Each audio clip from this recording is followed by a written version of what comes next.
नमस्ते, मैं एडवोकेट पदमगिरी। शिवाजी महाराज का नाम दिमाग में आते ही एक जो पिक्चर उभर के आती है वो आती है कोई लंबा तगड़ा योद्धा। पर आपको ये जान के आश्चर्य होगा कि शिवाजी महाराज की ऊंचाई लगभग 5 फीट के आसपास थी। वो बहुत छोटे कद के योद्धा थे। उनकी एक बहुत खासियत ये थी कि उनकी आंखें बड़ी तीखी थी। वो बहुत तेजी के साथ चलते थे और बहुत तेजी के साथ स्पीड से ही बोलते थे। गोरे रंग के थे और अपने समय में उनके जैसा अद्वितीय योद्धा कोई नहीं हुआ। जहाँ तक हाइट की बात है तो हालांकि हाइट के मामले में अकबर भी कोई बहुत लंबा नहीं था। अकबर की ऊंचाई लगभग 5.5 फीट के आसपास थी और वो उसकी जो टांगे थी वो भी बो की जैसी थी और अकबर के चेहरे पर एक मोटा सा मस्सा था। कहने का मतलब है अकबर कोई देखने में बहुत आकर्षक व्यक्तित्व का धनी नहीं था, जबकि शिवाजी महाराज एक आकर्षक व्यक्तित्व के धनी व्यक्ति थे। ये सब बातें इतिहास में दर्ज हैं, कोई मनगढ़ंत बातें नहीं है।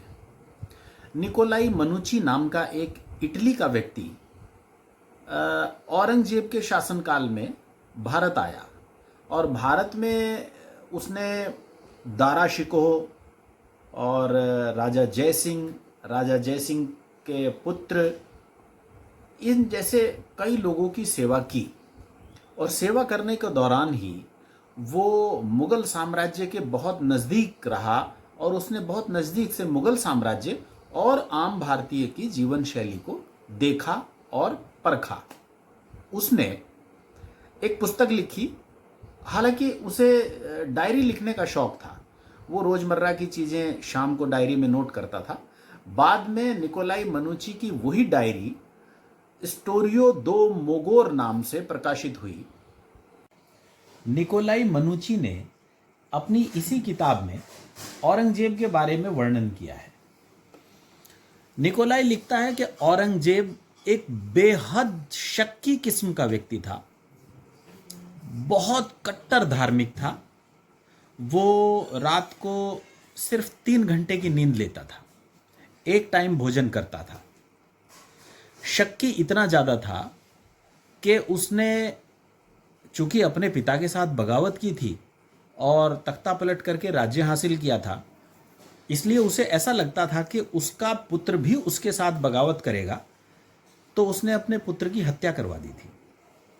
और इतना शक्की था कि अपने पिता की मृत्यु के समय जब उसे पता चला कि उसके पिताजी की मृत्यु हो गई है शाहजहां की, तो वो उसके पास नहीं गया, सिर्फ इस डर से कि कहीं उसके पिता ने मृत्यु का ढोंग ना किया हो और जैसे ही वो उसके नज़दीक जाए तो पिता उसकी हत्या ना कर दे।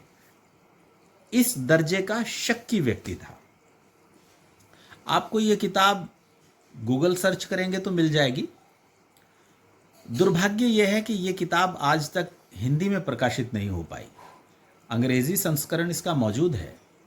जिन लोगों को इतिहास में रुचि है और जो सत्य इतिहास जानना चाहते हैं, उन्हें ये किताब पढ़नी चाहिए।